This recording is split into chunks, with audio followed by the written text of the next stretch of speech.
Alright, engine bay is all back together. I'm going to do one more thing and kind of a quick tip.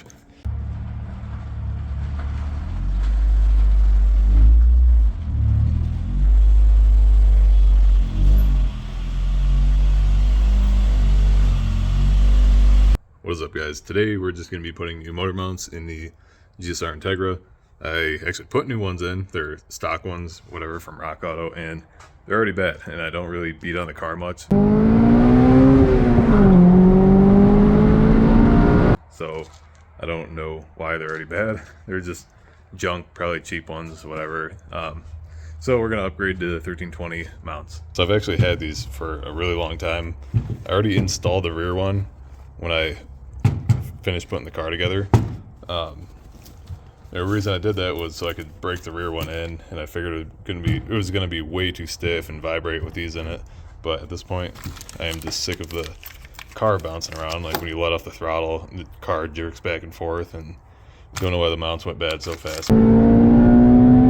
But yeah, we'll throw these in. So I'm not going to show you the rear, obviously, because it's already in the car, and it is such a pain to do. I don't even know if there's a video online of an easy way to do it, but there is no easy way to do it. I've never had luck with them. At least in Integra, cause especially with AC and all that stuff, the AC lines kind of get in the way, and it was just a pain in the butt. So, you know, we'll throw these on, and hopefully it doesn't vibrate too much. These are the softest compound you can get. I forget what the numbers are, but it was the softest one you could get. So these are the mounts that are in it right now. Like I said, they're brand new when I finished putting the car together last year. And for some reason they're already shot. This is just a rubber cover, but I'm looking if there's any cracks or anything. I just don't understand. But they're ugly too. Like, I had manufacturer error marks on them. They're just really junk. The transmission mount down there, and I even have the torque mounts that are under the frame rails. So I mean, even with those, it's still jerking back and forth really bad. So we'll see. All right, got the car jacked up. I'm gonna do the transmission mount first because there's more stuff to get out of the way, so that one's a little more annoying to do, and then we'll do the driver's side.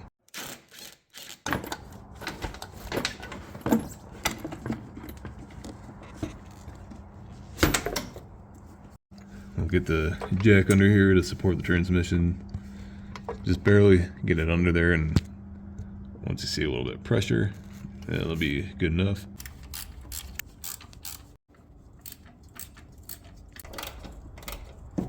So I like to break all the bolts loose first before removing it, because it just makes it easier. That way you don't have one bolt out and then you're trying to crank on another one while it's wobbling in there. So just break them all loose first.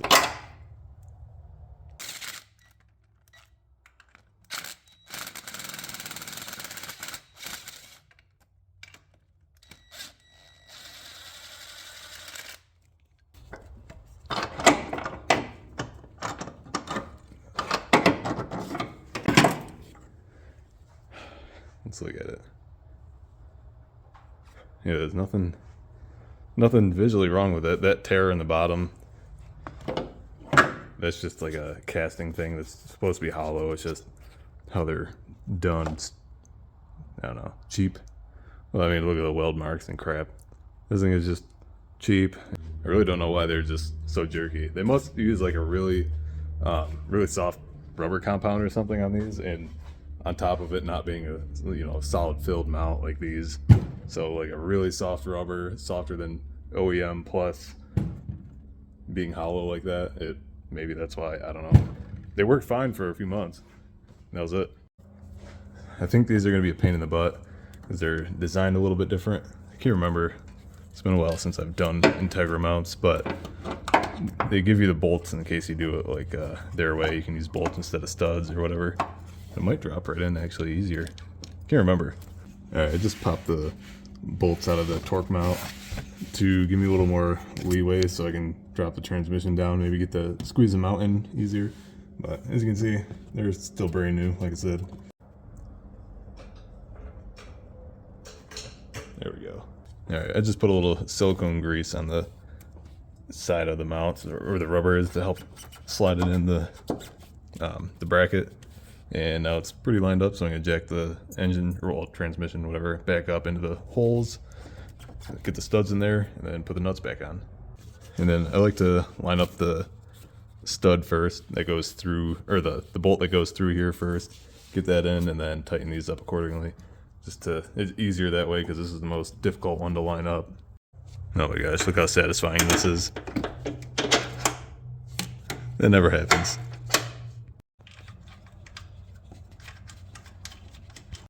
The only thing I'm going to swap out is the bolt. These come with the mounts, but obviously this is a lot thicker than the stock mount, so the studs should be good. I'm going to make sure once I get them tight, there's still a gap under there, but I definitely need a longer bolt. And the torque for the transmission mount is 47, the rear is 43, and then the motor mount are 40. So correct me if I'm wrong, but that's what I could find online. So you don't want to over torque these. It's going into aluminum, especially that, because that bolt's going into aluminum. So definitely want to be cautious on tightening these. All right, that one's all in. I'm going to wait to put everything else back in case I need to finagle the angle of that. Finagle the angle. That should be a rapper. Finagle the angle of the motor mount on this side, so I'm going to leave that out in case I got to loosen anything. But this one is simple. Just got to remove the cruise control box and then pop the bolts out. Oh, and this, but this just pops out. Don't forget to put your jack under this side. I just put it on the oil pan with that 2x4. Just a tiny bit of pressure. Don't crush your oil pan.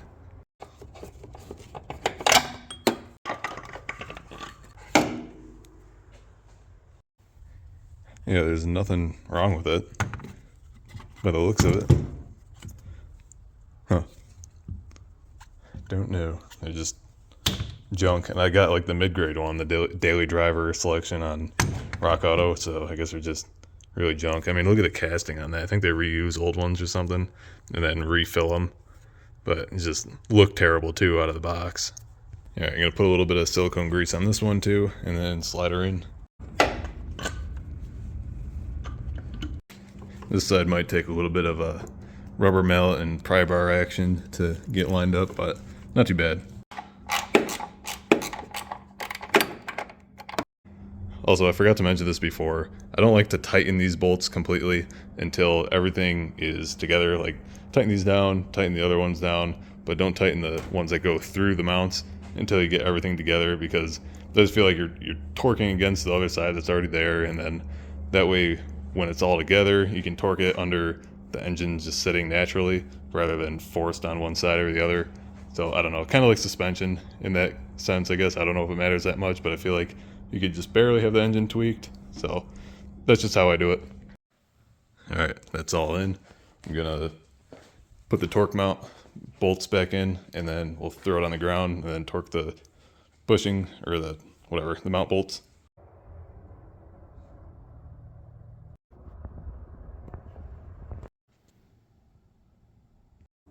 All right, engine bay is all back together. I'm gonna do one more thing and kind of a quick tip. So if you have cruise control in your car or in your older Honda like this at least, and you press to set the cruise and it kind of delays before it catches, it's because there's a cable in here that you gotta adjust, you gotta tighten it or whatever, so that way it kind of engages quicker, because otherwise it has to pick up the slack in the cable before it holds the throttle at the position or whatever the speed at the position you have it at.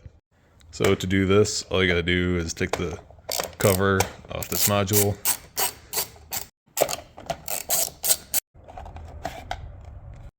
So just like the throttle cable on your throttle body, you got this little thing here with the two lock nuts. So what you gotta do is loosen it and then basically make this go that way to add tension or to take more slack out. And you just need two 12mm wrenches or whatever you got that'll work. Loosen it. And then basically you just tighten this nut righty-tighty once you have this loose and backed off. And it'll pull this, I don't even know what it's called, like a sleeve will pull it that way slightly. So I'm just gonna give it a couple turns and then see how it runs. I've already done this before a while back and it made it better, but still need a little bit more tension on it to make it engage quicker.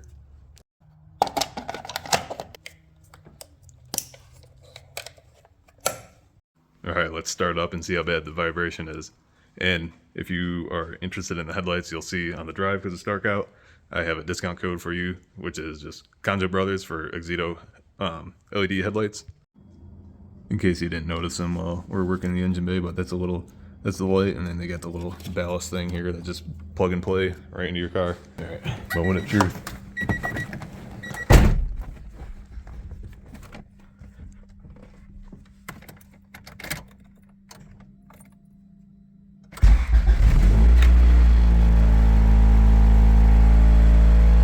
Yeah, it's pretty vibrating. Spoiler's what's making the most noise. Huh, yeah, Rice.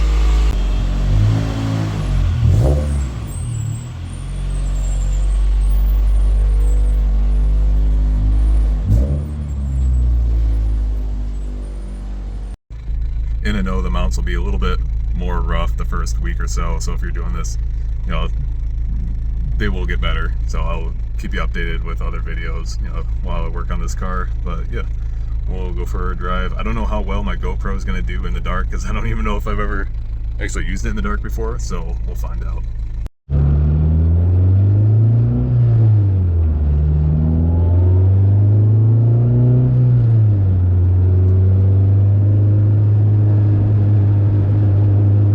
Oh yeah, so much better off the throttle.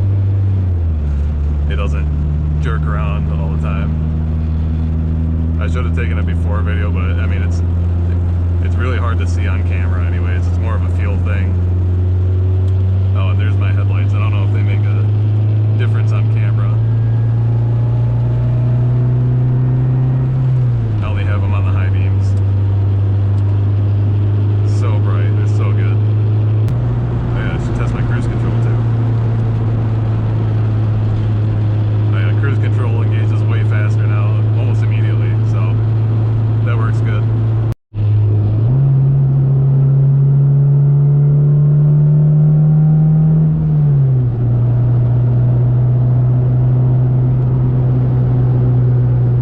Watch out for deers out here.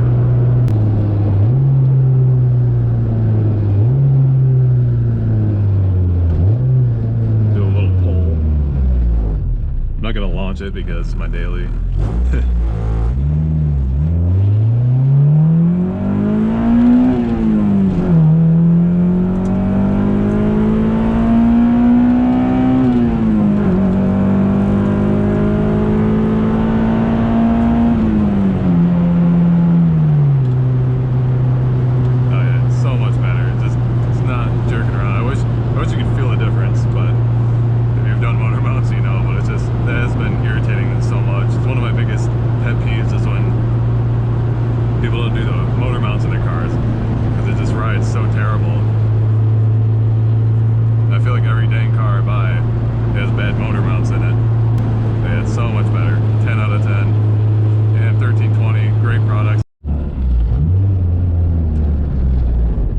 Downshifts are so much better now. I felt like I just didn't even know how to shift before, because every time I downshift, I'm like clunking the engine around, it felt like. So, oh my gosh. Such a big improvement.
back of the garage.